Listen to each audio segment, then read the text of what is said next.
नमस्कार दोस्तों, मैं मोहित स्वागत करता हूं आप सभी का आपके अपने YouTube channel open your eyes में।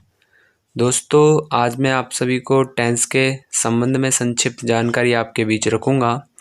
लेकिन टेंस को पढ़ाने से पहले मैं आप सभी को टेंस के महत्व के बारे में बताना चाहूँगा।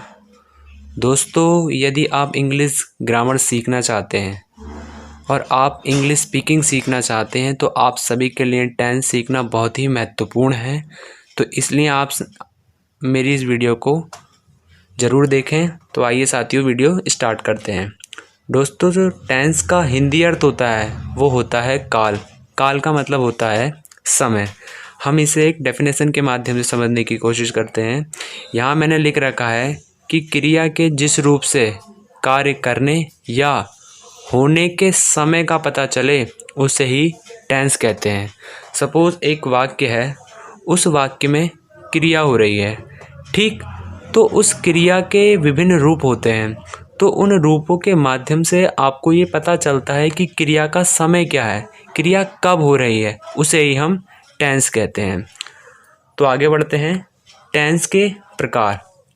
जो टेंस के प्रकार होते हैं वो दोस्तों 3 होते हैं। यहाँ मैंने लिख रखा है टेंस 3 प्रकार के होते हैं। सबसे पहला होता है प्रेजेंट टेंस, दूसरा होता है पास्ट टेंस और तीसरा होता है फ्यूचर टेंस।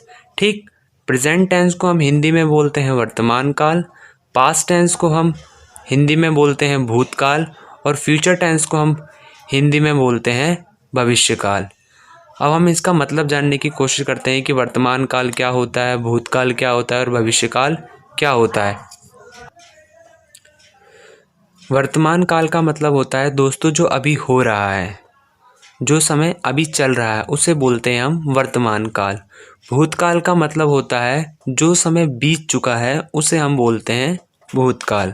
और भविष्य काल का मतलब होता है जो समय अभी भविष्य में कभी आएगा, अभी आया नहीं है, अभी वो समय घटित हुआ नहीं है, वो कभी भविष्य में होगा, तो इसे हम बोलते हैं भविष्य काल।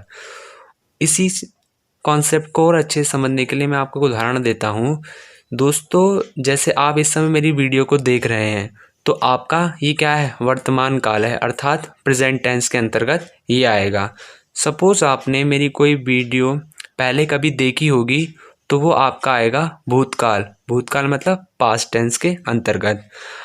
अब सपोज़ आप मेरी कोई वीडियो को यदि भविष्य में देखोगे, आने वाले कल में आप देखोगे, तो वो किस में आएगा, हमारा भविष्य काल में आएगा, मतलब किस में आएगा, फ्यूचर टेंस के अंतर्गत।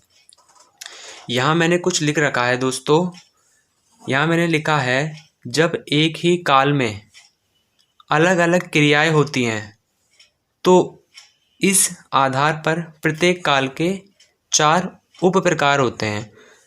काल का मतलब है यहाँ पर टेंस, ठीक, जैसे यहाँ प्रेजेंट टेंस है, पास्ट टेंस है, फ्यूचर टेंस है।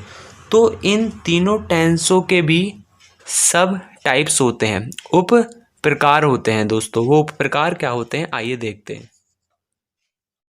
दोस्तों, जो हमारा पहला उप प्रकार होता है वो होता है सिंपल टेंस, या हम इसे इंडेफिनिट टेंस के नाम से भी जानते हैं। ठीक है, इंडेफिनिट टेंस का मतलब क्या होता है, इसका हिंदी अर्थ होता है सामान्य काल। दूसरा जो हमारा उप प्रकार होता है वो होता है कॉन्टिन्यूस टेंस। कॉन्टिन्यूस टेंस को हम हिंदी में बोलते हैं अपूर्ण काल। ठीक, जो हमारा तीसरा उप प्रकार होता है वो होता है परफेक्ट टेंस। परफेक्ट टेंस को हम हिंदी में बोलते हैं पूर्ण काल। हमारा चौथा जो उप प्रकार होता है वो होता है परफेक्ट कॉन्टिन्यूस टेंस। इसे हम हिंदी में बोलते हैं पूर्ण निरंतर काल। यहाँ मैंने लिख रखा है इन चारों उप प्रकार को प्रत्येक टेंस के पीछे लगा देते हैं। जो आपने ये 4 उप प्रकार पढ़े, इन्हीं उप प्रकारों को प्रत्येक टेंस के पीछे लगा देते हैं। प्रत्येक टेंस का मतलब क्या है, प्रेजेंट टेंस, पास्ट टेंस और फ्यूचर टेंस के पीछे इन चारों को लगा देते हैं। ठीक, जैसे मैं लगा के आपको बताता हूँ। जैसे मैंने बोला प्रेजेंट टेंस के पीछे यदि मैं इन चारों को लगाऊं तो कैसे लगाऊंगा, present indefinite tense, present continuous tense, present perfect tense, present perfect continuous tense. इस तरीके से यदि मैं पास्ट टेंस के पीछे अगर इन्हें लगाना चाहूँ तो क्या बोलूँगा, past indefinite tense, past continuous tense, past perfect tense, past perfect continuous tense. इसी तरीके से आप फ्यूचर टेंस के पीछे भी इन चारों उप प्रकारों को लगा सकते हैं। तो आइए दोस्तों अब आगे बढ़ते हैं। अब हम जानते हैं सब टाइप ऑफ ईच टेंस। सब मतलब उप, टाइप मतलब प्रकार, ऑफ मतलब का, ईच मतलब प्रत्येक, टेंस मतलब काल। तो प्रत्येक काल का उप प्रकार यहाँ मैंने बहुत अच्छे से लिख रखा है। प्रेजेंट टेंस के भी 4 उप प्रकार होते हैं, ये मैंने आपको पहले बता दिया। पास्ट टेंस के भी 4 उप प्रकार होते हैं और फ्यूचर टेंस के भी 4 उप प्रकार होते हैं। मैं आपको पढ़ के बता देता हूँ। प्रेजेंट टेंस के जो उप प्रकार होते हैं वो होते हैं simple present tense, present continuous tense, present perfect continuous tense, present perfect tense. इसी प्रकार हमारा पास्ट टेंस के भी 4 उप प्रकार होते हैं। पहला उप प्रकार है सिंपल पास्ट टेंस, दूसरा है पास्ट कॉन्टिन्यूस टेंस और तीसरा है पास्ट परफेक्ट टेंस और चौथा है पास्ट परफेक्ट कॉन्टिन्यूस टेंस। इसी प्रकार हमारे फ्यूचर टेंस के भी 4 उप प्रकार होते हैं। पहला होता है सिंपल फ्यूचर टेंस, दूसरा होता है फ्यूचर कॉन्टिन्यूस टेंस, तीसरा होता है फ्यूचर परफेक्ट टेंस और चौथा होता है फ्यूचर परफेक्ट कॉन्टिन्यूस टेंस। इस प्रकार 4 इसके, 4 इसके, 4 इसके, 4 तियाँ 12, इस तरीके से हमारे 12 टेंस होते हैं। यहाँ मैंने लिख भी रखा है, इस तरह कुल 12 टेंस होते हैं। ठीक है दोस्तों, यदि आपसे कोई पूछे कि टेंस की संख्या कितनी होती है तो आप ये बता सकते हैं कि टेंस 12 प्रकार के होते हैं।